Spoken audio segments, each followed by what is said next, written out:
Bismillahirrahmanirrahim.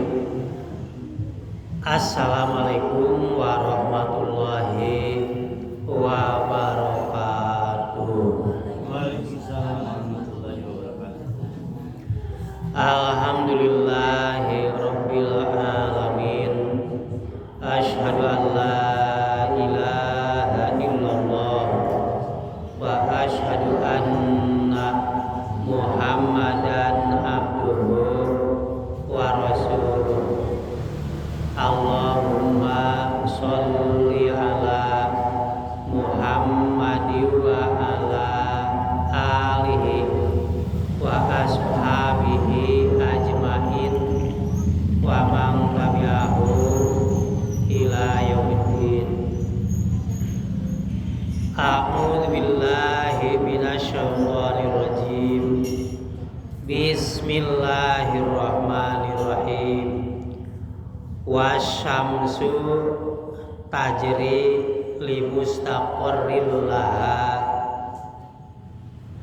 Jeung ari panon poe teh maju dina jalurna.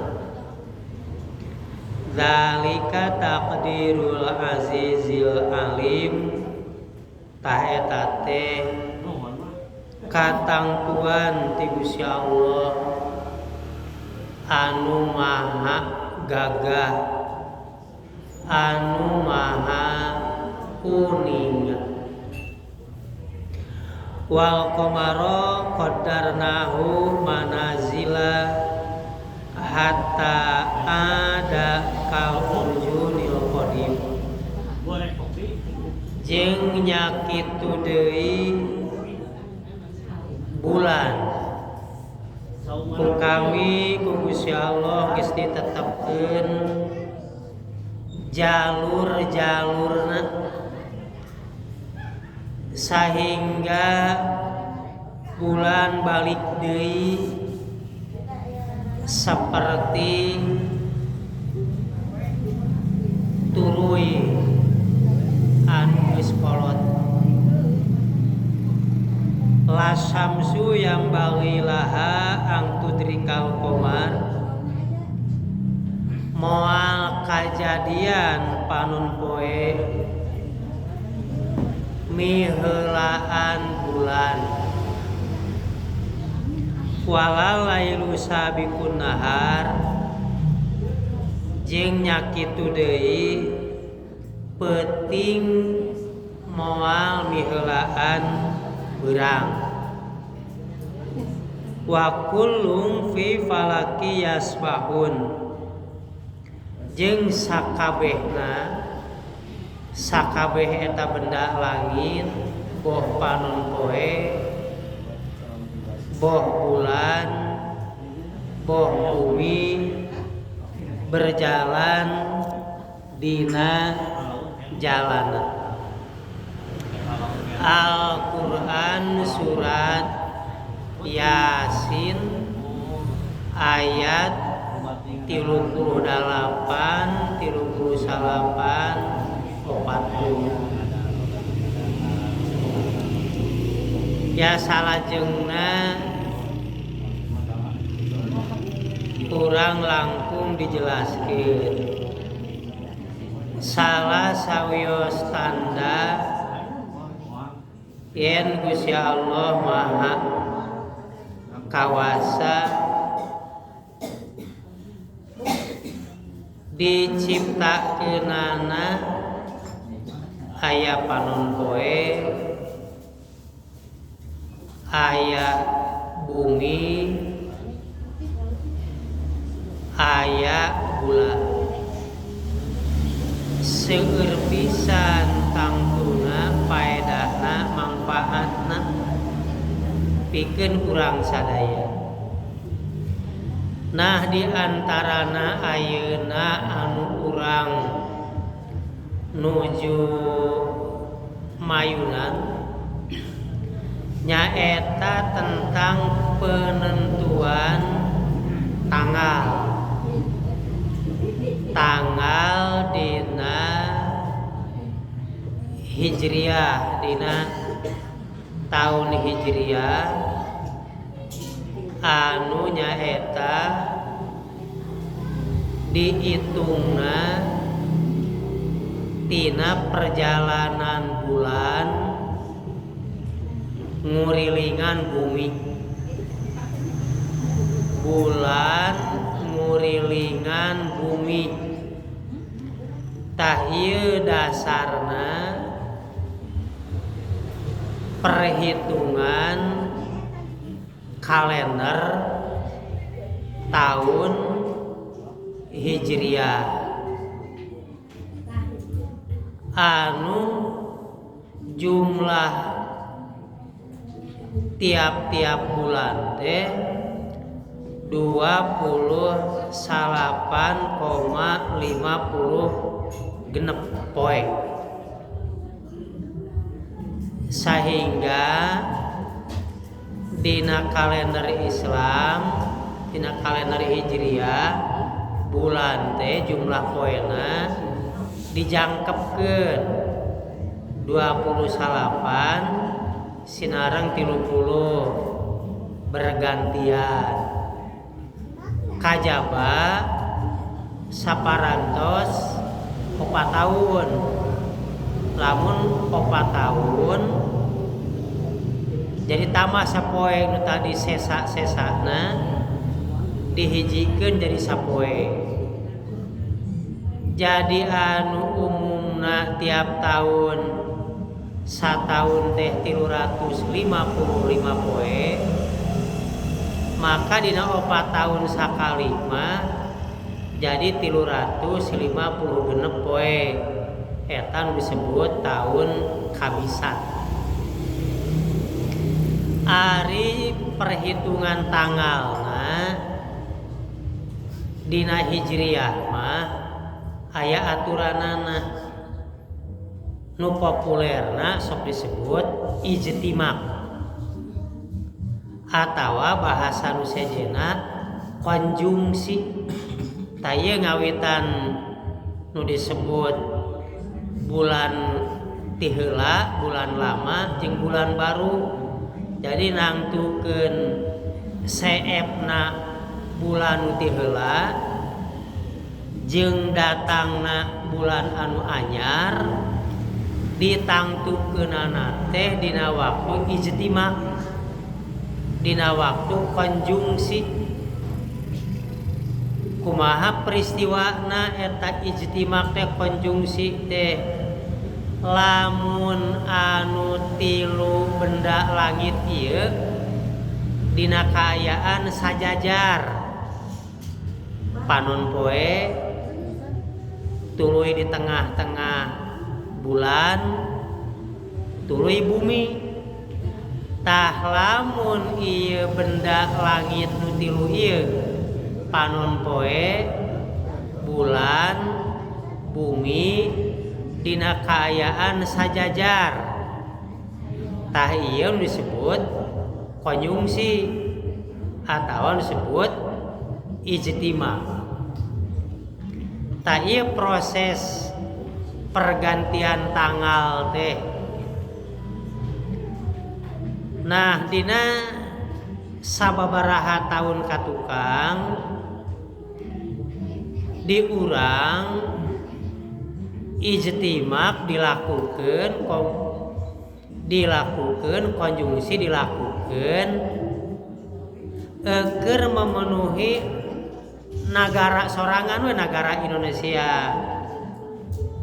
Jadi nangtukeun tanggal tah ku eta ku hisab keur mengikat sanagaraeun we sa Indonesia.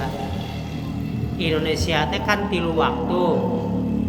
Indonesia bagian timur, Indonesia bagian tengah, Indonesia bagian barat. Jadi Indonesia teh boga 3 zona, 3 waktu Indonesia teh. Jadi aya upamana jam 8, jam 8, jam 7 masih kene di Indonesia kene gitu. Lamun Indonesia bagian barat upamana jam 7, Indonesia bagian tengah jam 8, Indonesia bagian timur jam 8. Kumargi legana luasna negara Indonesia itu. Sehingga upami ngalakukeun hisab kanggo nangtukeun tanggal 1 Ramadan contohna mengikat kanggo 3 waktu, kanggo jam 7, kanggo jam 8 salapan contohna. Tah ayeuna tina biasana ngalakukeun hisab pikeun diberlakukeun sa Indonesia, ayeuna mah ditingkatkeun, ada pembaharuan tajdid, pembaharuan ngalakukeun hisab, ngalakukeun ngitung ijtima atanapi konjungsi teh ayeuna mah mengikat pikeun saduniaeun supaya umat Islam sadunia teh kompak gitu. Jadi para ulama, para profesor anu ahli di bidang astronomi di berbagai macam negara itu berkumpul di nararaga nyeun kalender hijriyah global tunggal, KHGT, kalender hijriyah global tunggal. Jadi supaya umat Islam teh boga kalender anu ditarima ku sakabeh umat Islam sadunia. Ieu perjuanganana cukup berat, memerlukeun biaya gitu perjuangan ieu teh gitu. Tapi demi kepentingan umat Islam sadunia maka perjuangan pikeun ngawujudkeun ieu kalender hijriyah global tunggal terus diperjuangkeun. Nah, contona urang kiwari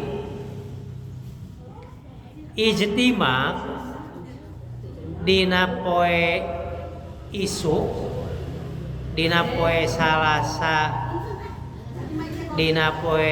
Salasa ayeuna tanggal 17 Februari baris aya ijtima, baris aya konjungsi, tapi teu bisa ditempo di Indonesia. Ayeuna konjungsi terjadi di New Zealand, pan jauh di Indonesia. Tapi kulantaran ayeuna menuju kana kalender global teh rek di mana terjadi gitu. Maka tina hasil eta perhitungan teh daerah anu mungkin asup kana patokan eta teh daerah dataran Amerika. Jadi Amerika geus asup kana bulan teh hilal teh 5 derajat, elongasina 8 derajat. Elongasi teh sudut antara eta benda langit anu nuju konjungsi teh. Contohna panon poe jeung bulan. Tasok sanajan upamana kejadian ayeuna terjadina di New Zealand gitu ya. Tuluy Amerika anu paling berpeluang nempoe hilal gitu. Sabab ari hilal anu paling berpeluang negara-negara nu aya di sebelah barat gitu. tak kulantaran disepakat gitu maka berlaku sa duniaeun. Naha dina engke wengi di Indonesia eta konjungsi eta bisa di teropong, bisa ditempok moal. Jadi percuma lamun dina peuting ieu dilakukeun peneropongan melihat hilal gitu. Moal katempo gitu. Sabab perbedaan waktuna, waktu konjungsina jam 16 itu diurang mah jam 23. Jadi tengah malam. Sehingga lamun terjadi konjungsi lewat panon poe surup, hilal moal katempo gitu. Sabab bulan masih kene can lila ngorak kene, bulanna masih kene ngorak kene. Tapi lamun terjadi konjungsi na memeh panon poe surup kulantaran umur bulan geus lila, jadi bulan teh rada luhur. Sehingga lamun ditempo teh bakal katempo lamun di ru'yah. Kusabab kitu, kusabab aya kesepakatan kalender Hijriah global tunggal yen tanggal berlaku sadunya, jadi teu kudu ngadaguan ru'yat. Da sok sanajan didaguan ge da moal katempo di Indonesia. Jadi tinggal lakukeun tarawih, itu engke peuting teh. Isukan saum. Kusabab geus jelas numutkeun hisab astronomi tanggal geus masuk gitu. Ngan hilal mah moal bisa ditempo di wilayah Indonesia gitu. Mung bisa di daerah Amerika gitu. Jadi kudu konsisten. Kulantaran geus menerima yen pergantian tanggal bulan anyar, maka engke peuting tarawih, isukan saum. Jeung dina taun ayeuna, dina taun 2020 genep Ramadan teh 30 hari. Ya gitu. Nah, ayeuna awal Ramadan bertepatan jeung tanggal 18 Februari. Kulantaran Februari mah da jumlahna 28 poe, maka engke berakhir tanggal 30 Maret. Engke Idul Fitrina di tanggal, nah jadi kayak berurutan gitu. Sabab waktunya 30 hari. Nah iya, jadi katangtuan dina Hijriah mah pergantian poe, pergantian tanggal teh katangtuanana dina ijtima, katangtuanana dina konjungsi nalika panon poe bulan bumi sajajar gitu. Nah salajengna diurang pan aya nu diurang nu geus sepakat alhamdulillah.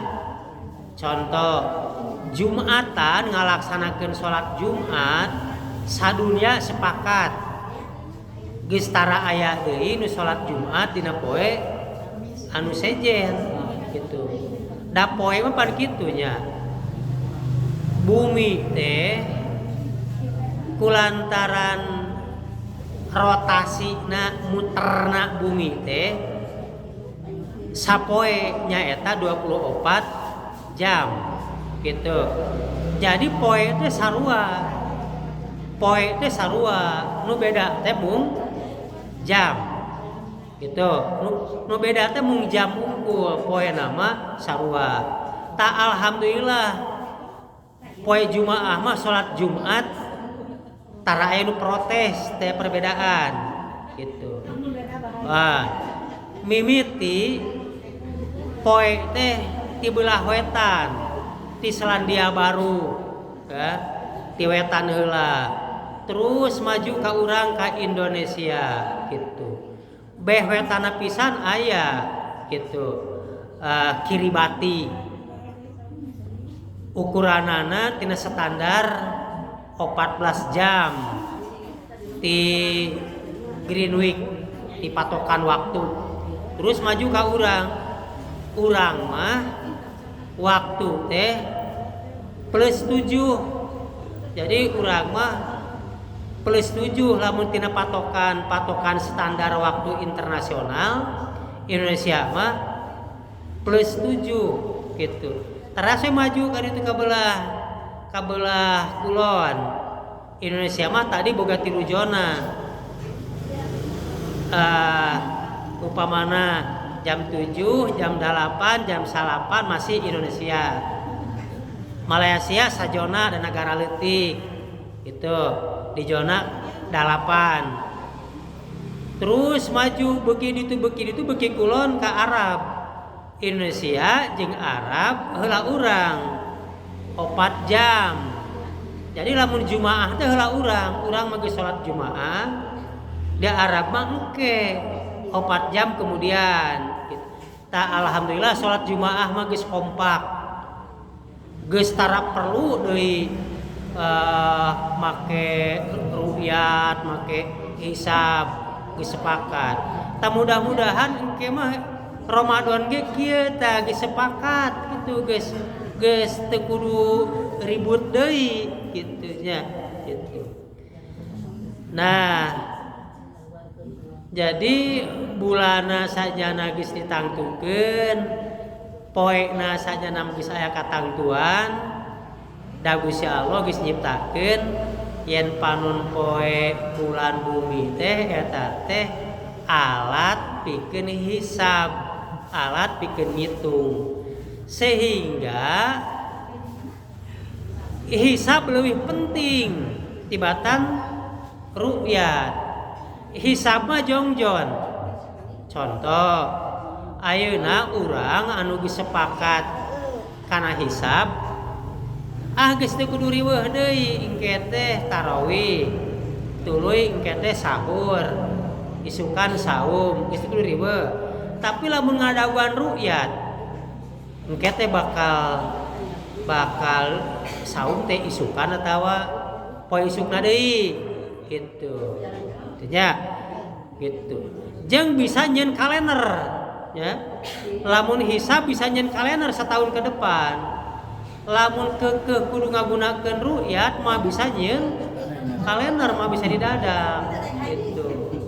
Itu paedahna lamun hisab geus sepakat ditarima gitunya ku umat Islam sadunya gitu. Nya seperti oge urang kieu, urang salat teh urang Ciamis, urang Cimangung beda sabaraha menit tapi poena sarua. Ciamis jam sakitu upamana gesek ka Bandung misalkan beda 5 menit, maju ke Jakarta beda 5 menit, poena sarua. Jeung urang umat Islam ayeuna geus tara ngaru'yat deui sugan lamun rek salat lohor teh nempo heula ka langit geus henteu pan geus kumaha hasil hisab we anu aya dina hasil hisab jadwal waktu gitu. Nah, jadi mudah-mudahan ieu perjuangan para ulama, para profesor sedunia pikeun narima kesepakatan ya nangtukeun tanggal teh ku astronomi ku hisab gitu. Nah beda jeung Masehi. Da Masehi mah kalender Masehi mah leuwih loba diatur ku kakuasaan manusia.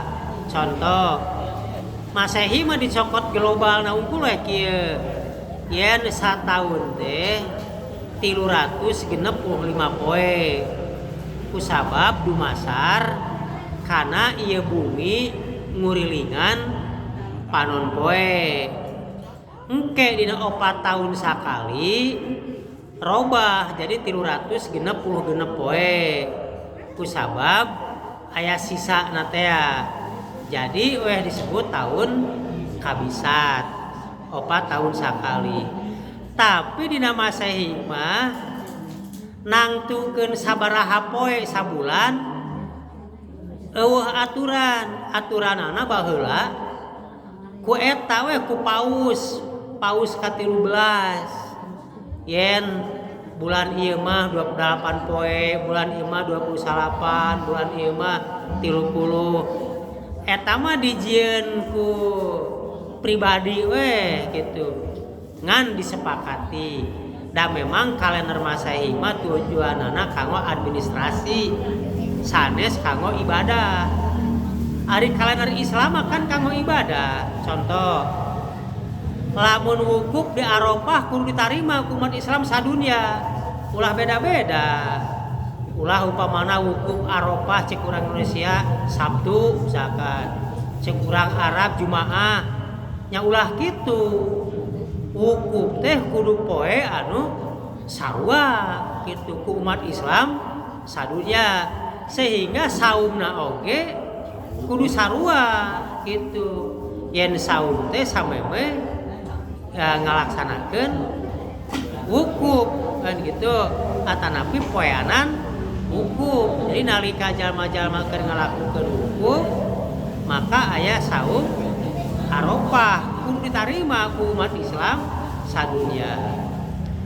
Oke, arina kalender Masehi mah katangtuan pindahna tanggal teh lain ku nu tadi, sanes ku ijtimak, sanes ku konjungsi.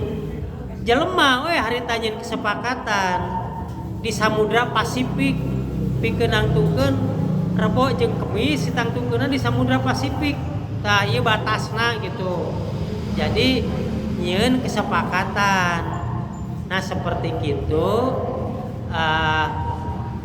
naon anu terjadi urang sakumaha nu nembe aya dina surat Yasin, yen Gusti Allah nyiptakeun benda langit seperti panon poe, bumi, bulan, salianti mangfaatna seueur pisan mangfaatna oge eta teh alat hitung keur nangtukeun tanggal.